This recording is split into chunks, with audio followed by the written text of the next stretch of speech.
Good morning. I'd like to travel back with you all to what was around this time last year, my junior year of high school. For many high school students, your junior year is considered your most stressful and difficult. It's right before your college applications, and you're doing your absolute best to make yourself stand out. As a high-achieving student, I found myself to be in the same boat as many of my peers. I was taking 4 AP classes, I did debate, I was a class officer involved in student council, and more. And so, I too had the predicament of not having enough time to fit in all my extracurricular and academic activities. I spent the first few months of my junior year trying to find the best way to maximize my time, until I finally stumbled upon the best solution I could think of. I was going to plan out every single minute of my day. So I whipped out my trusty Google Calendar and I got to planning, until my week ended up looking something like this. There was not a single minute of my life that I did not have planned out. At first, it was great. I had something to be doing every second of the day. And then a few weeks passed, and I found myself working during the breaks I had scheduled. And then a few more weeks passed, and I cut down on my sleep to work into the night. And then, after another couple of weeks, I worked for even more hours. And the truth is that I felt great. In fact, I'd go to school, and during lunch and my free period, my friends would comment about how I always had something to be doing. And I was so happy because I was functioning at my max productivity. But to be completely transparent, I became obsessed with productivity and hustling. Working myself to the bone, drinking multiple cups of coffee a day, sleeping for less than 5 hours, these were all things that I was doing and surprisingly feeling fantastic about. As much as I wanted my momentum to last, there was a certain point last year when everything caught up to me and came crashing down. I physically couldn't work myself that hard anymore. I was exhausted. And then I felt an agonizing sense of guilt. I wanted to be insanely productive again, desperately so, and felt horrible when I wasn't working. I ultimately became stuck in a vicious cycle of pushing myself to the absolute limits and then feeling helpless when I inevitably failed, before I realized that I had to be doing something wrong. So I took a step back. I did some self-reflection, a little bit of healing, and finally, I did research. I learned that there was actually a term for what I had fallen victim to: hustle culture. If you were to look online and simply Google hustle culture, you would find hundreds of definitions. But for the purpose of today's talk, I've blended various interpretations of the concept into the following definition. Hustle culture is a lifestyle that refers to the glorification of toxic habits to maximize the hours one spends working and minimize time spent resting to gain success. Sometimes we find ourselves referring to hustle culture as the grind, working far beyond 40 hours a week, bragging about a lack of sleep, skipping meals to work, and associating leisure with laziness. Sometimes people tend to confuse hustle culture with hard work. However, if there is one thing you should take away when defining hustle culture, it is that it's a lifestyle that includes repeated actions done on a daily basis. It's not hours of studying during finals week or a few all-nighters done to complete a project, but rather dangerous, repeated behaviors.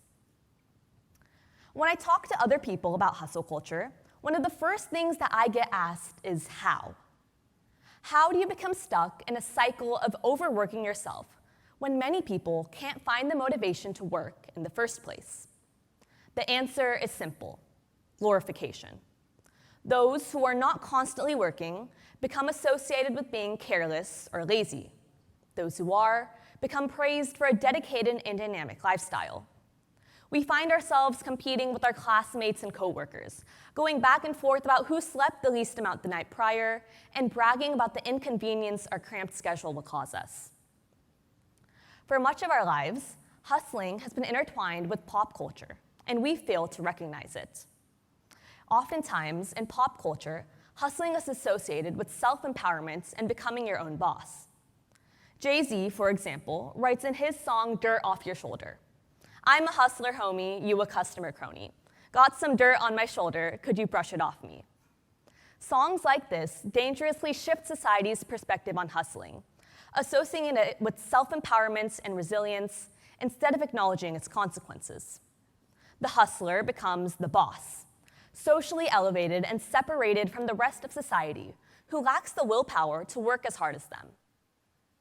But the true contributor to the rise of such a harmful phenomenon is not pop culture, but rather social media. For many Gen Z and millennial social media users like myself, who are more plugged in than ever, it's not uncommon to see a post that looks something like this while scrolling through our feeds. Some of my favorite posts include a tweet by Raj Samani that says, "If there were 25 hours in the day, I'd still want to work 26 hours. It's not that I'm a workaholic, I just freaking love the grind." As well as this inspirational Instagram post by The Rock that says, "In 1995, I had $7 in my pocket. I knew two things. I'm broke as heck, and one day I won't be."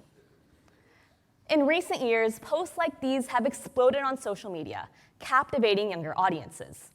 Social media users are constantly reminded of their laziness as they scroll through their feeds and are constantly pressured to escape the rat race and make a name for themselves. While some of these posts have blown up on social media, for many media consumers, they can be seen as ill-advised and harsh.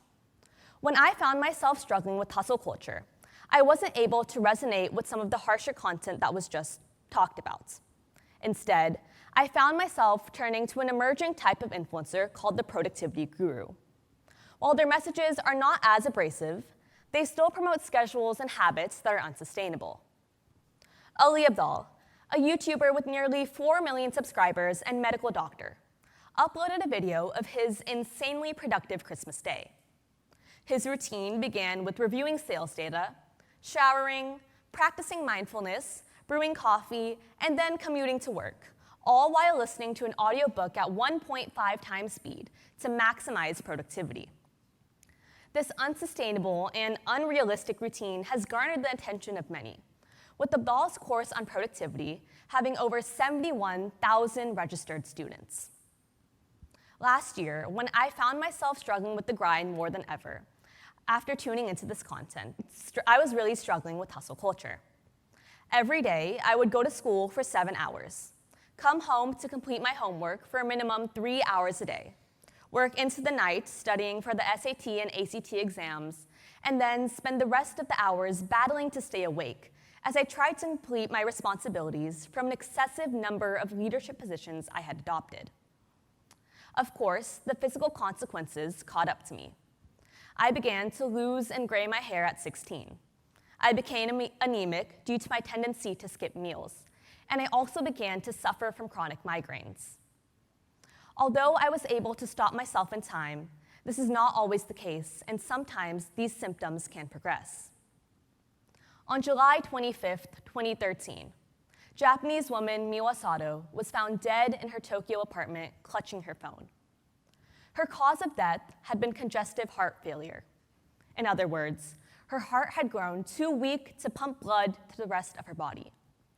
Sato was a news reporter for Japanese broadcasting station NHK, who kept her cause of death private as per her parents' request. However, her parents have recently came out, stating that they want to share their daughter's story in order to warn others about the dangers of overwork. Sato had clocked 159 hours and 37 minutes of overtime the month of her death, and 146 hours and 57 minutes the month prior. However, her father reports that the true number of overwork hours were closer to 209. Sato's congestive heart failure was a result of chronic sleep deprivation and accumulated fatigue, later designated as karoshi. Karoshi is a Japanese term that originated in the 1970s and literally translates from death from overwork, a title that is quite brutal but fitting nonetheless. For many years, karoshi has been designated a uniquely Japanese problem. However, it appears that this epidemic is shifting into a pandemic, with cases emerging here in America. A landmark study published by the World Health Organization found that 745,000 people died in 2016 from stroke and ischemic heart disease as a direct result of working over 55 hours a week. For the first time, working is globally responsible for a third of deaths. As a high school student, I'd never considered the effect of repeated all-nighters or restrictive diets. For me, and for many of us, I'm sure, it's hard to imagine that our extreme productivity can sometimes result in physical consequences that are incurable. The purpose of my talk today is not to discourage you from chasing your dreams or pursuing your interests. Instead, I would like to encourage everyone to participate in some self-reflection. Take a moment to question your work life, your personal life, your hobbies, and question your work ethic. If you find yourself struggling with productivity and hustle culture, there are 3 steps that I took myself that I would encourage you to take as well. The first step is to define your needs and values. Consider what you hold closest to your heart. Chances are it won't be the grade you have in your English class or the number of hours you worked last week. For me, relationships with my family, pursuing my personal interests like travel, and making memories with my friends were the things that I valued the most. The second step is to protect your time and energy. Author Donna McGeorge says that constantly working will lead to decreased productivity and burnout. The best way for me to protect my time was by abandoning my unrealistic schedule and making room for rest and relaxation. This year, I've spent most of my weekends out with my friends, taking a well-deserved break. I went to my first football game, my first concert, and even my first school dance, all without feeling guilty. And finally, the last step is learning to say no. For me, this step was the hardest. Sometimes we find ourselves taking on excessive responsibilities. We end up with too much on our plate that we really can't handle. In my senior year, I've had to take a step back from some of the opportunities offered to me. I left a few clubs that I really enjoyed but didn't have the time for. I cut down an unrealistic 20 college applications to just 8. And I decided to give myself a rest by opting for an off period. Although it was hard, I felt greater than ever this year, dedicating my time to a few activities like debate and student advocacy that I truly love and feel passionate about. Before I conclude, I'd like to end by sharing a study on a topic that is often left unconsidered when discussing hustle culture: happiness. The following study is called The Good Life and conducted by a researcher named Robert Waldinger at Harvard University. The purpose of the study was quite simple: to determine what makes people happy. And so, as director of this study, Waldinger followed 724 men for what is now 85 years, checking up on them each year. After 85 years of following the same people, there were 2 big items that contributed to well-being. The first, which is pretty self-explanatory, is good health. And the second, which Waldinger and the researchers described as the most surprising, was strong relationships. The happiest men were not the CEOs, the famous, or the wealthy.